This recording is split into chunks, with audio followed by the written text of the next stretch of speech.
کہ حضور علیہ الصلوۃ والسلام نے حضرت حفصہ رضی اللہ تعالی عنہ کو طلاق دے دی تھی، یہ 100% جھوٹ ہے۔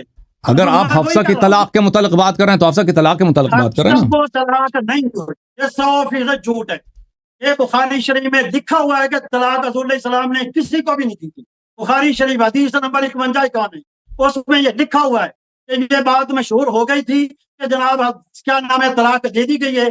پھر حضرت سیدنا عمر فاروق رضی اللہ تعالیٰ عنہ پوچھنے کے لیے گئے تھے حضور علیہ الصلوۃ والسلام سے، اور جا کر یہ عرض کیا کہ یا رسول اللہ صلی اللہ علیہ وسلم مجھے یہ اطلاع ملی ہے کہ آپ نے طلاق دے دی ہے۔ اس بار حضور علیہ الصلوۃ والسلام نے فرمایا میں نے کسی کو طلاق نہیں دی، صرف 1 مہینے کے لیے بائیکاٹ کیا، طلاق کسی کو بھی نہیں دی۔ حدیث نمبر بخاری شریف حدیث نمبر 51-91۔ سامعین ناظرین گوگل پر جائیں، اس حدیث کو سرچ کریں، اور یہ حدیث میں نے آپ سے ہی سن کر کیا نام ہے گوگل سے نکال لی تھی۔ تو اس پر اس میں یہ لکھا ہوا ہے کہ طلاق حضور علیہ السلام نے کسی کو بھی نہیں دی تھی۔ جب حضور علیہ اللہ نے فرمایا کہ طلاق نہیں دی، ادھر یہ حکم ہے کہ آپ نے مومنہ مہاجرہ عورتوں سے نکاح کرنا ہے۔ پھر یہ بھی فتویٰ ہے کہ جناب کسی مومنہ مشرکہ سے کافر کیا نام ہے نکاح کرنے کی اجازت کسی عام مسلمان کو بھی نہیں ہے۔ آتے ہیں اس کی طرف کہ کیا آئے جناب حفصہ کو طلاق ہوئی ہے یا نہیں ہوئی ہے۔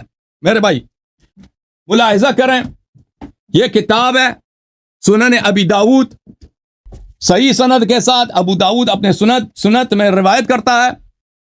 سنن ابی داؤد چاپ دار الفکر صدقی جمیل العطار کی روایت ہے، یہ 2005 میں چھپی ہے، صدقی جمیل العطار کی تحقیق ہے، چاپ بیروت لبنان ہے، یہ صفحہ نمبر 426 ہے۔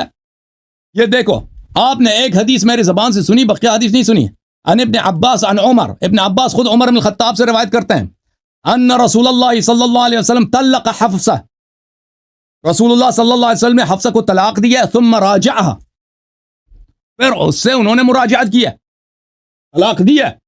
اور یہ حدیث صحیح ہے، ملاحظہ کر میں آپ کو دکھا دیتا ہوں، یہ کتاب ہے صحیح ہے سنن ابن داؤد، تحقیق الشیخ محمد ناصر الدین الالبانی، المجلد الثانی، سن 1998 میں چھپی ہے۔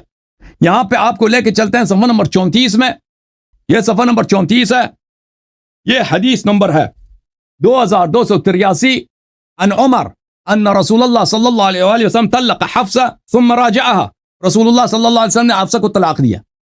صحیح، خود عمر کا اعتراف ہے، خود عمر کا اعتراف ہے، ٹھیک ہے نا۔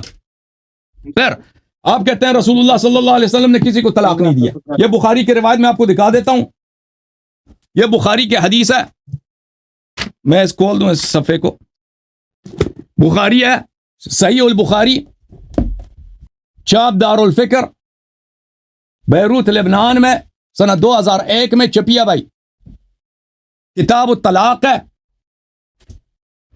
کتاب الطلاق۔ آپ کہتے ہیں کسی کو طلاق نہیں دیا، حفصہ کی تو ہم نے ثابت کر دی کہ طلاق دیا۔ باب من طلق وهل يجاوز الرجل امرأته بالطلاق، طلاق کے باب میں کہ کسی عورت کو اپنے بیوی کو طلاق دے دے۔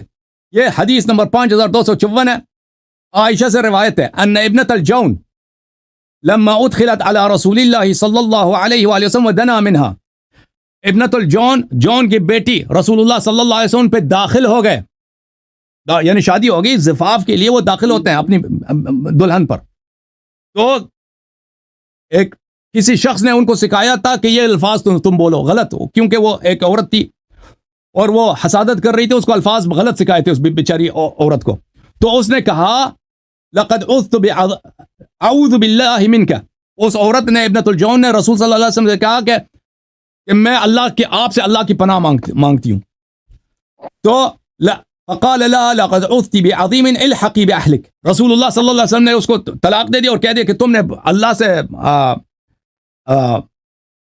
اللہ سے تم نے پناہ مانگا ہے مجھ سے، تو جاؤ اپنے گھر والوں کے پاس چلے جاؤ۔ تو یہ بھی ثابت ہے آپ کی کتابوں میں۔ اور پھر سبل الہدی والرشاد میں صالحی شامی روایت کرتے ہیں وہاں پہ کہ 2 عورتوں کو رسول پاک صلی اللہ علیہ وسلم نے طلاق دیا اور ان کے ساتھ دخول نہیں فرمایا۔ یہ سبل الہدی والرشاد فی سیرت خیر العباد صلی اللہ علیہ وآلہ وسلم للامام محمد بن یوسف الصالحی الشامی، جزء ثانی عشر، یہاں پہ آپ کو لے کے چلتے ہیں صفحہ نمبر 140 میں، ذکر من عقد علیہا ولم يدخل بها، جس سے پیغمبر صلی اللہ علیہ وآلہ وسلم نے نکاح کیا ہے لیکن اس سے دخول نہیں فرمایا. وہاں پہ لکھا ہے کہ دو عورتوں کو انہوں نے اس طرح یہی ان کا یہی ہے. اچھا، اور بہت سارے عورتوں کا وہاں پہ ذکر ہے کہ کن کن سے ان کی نکاح ہوئی ہے. اچھا، تو یہ ہے پہلی آیت کا آپ نے غلط ترجمہ کیا ہے، دوسری آیت کا آپ نے اور جہاں تک حفصہ کا تعلق ہے اس کا طلاق ثابت ہے، ٹھیک ہے نا. اب اگر دوسرے واقعے میں آپ وہ جو وہاں پہ جو انہوں نے رسول پاک صلی اللہ علیہ وسلم سے دشمنی کیا تھا، اس واقعے میں رسول پاک صلی اللہ علیہ وسلم کے واقعے میں کہ پیغمبر صلی اللہ علیہ وسلم نے اسے حجران انتخاب اختیار کیا تھا، تو آپ اس کو وحدت واقعہ قرار نہیں دے سکتے کہ بس یہ ایک ہی واقعہ ہے، دو متعدد واقعات ہو سکتے ہیں.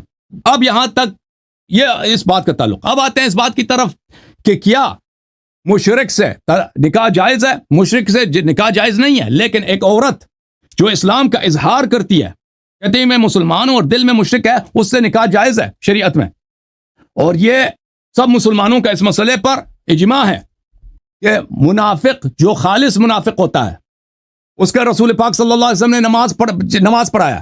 رسول اللہ صلی اللہ علیہ وسلم جیسے عبداللہ ابن ابی ابن سلول ہے، مسلمانوں جیسا رویہ کبھی رسول اللہ صلی اللہ علیہ وسلم پہ اس پر کفار کے احکام جاری نہیں کیے. میں آپ کی خدمت میں عرض کروں، یہ شرح العقائد الطحاویہ ہے، المکتب الاسلامی میں چھپی ہے. یہاں پر لكن المنافقين ابن عربي وامثال منافقون زنادقة اتحادية في الدرك الأسفل من النار والمنافقون يعاملون معاملة المسلمين لإظهارهم الإسلام. منافق جو ہیں ان کے ساتھ مسلمانوں جیسا رویہ کیا جاتا ہے کیونکہ وہ اسلام کا اظہار کرتے ہیں. تو منافق کے ساتھ نکاح بھی ہوتا ہے، منافق کو عرس بھی ملتا ہے. منافق بالکل مر جائے تو اس کا جنازہ پڑھایا جاتا ہے، اس کو دفن کیا جاتا ہے. بالکل سب یہ ثابت ہے شریعت میں، اور اس میں کسی قسم کا اختلاف نہیں ہے. یہ کتاب ہے کشف الاسرار عن اصول فخر الاسلام للبزودی، جزء رابع، چاپ دار الکتب. یہاں پہ لکھا ہے والدلیل على ان بمجرد الإقرار يثبت الإيمان في أحكام الدنيا أن رسول الله صلى الله عليه وسلم كان يعرف المنافقين بالوحي كما نطق به النص والخبر ثم كان يعاملهم معاملة المسلمين في أحكام الدنيا.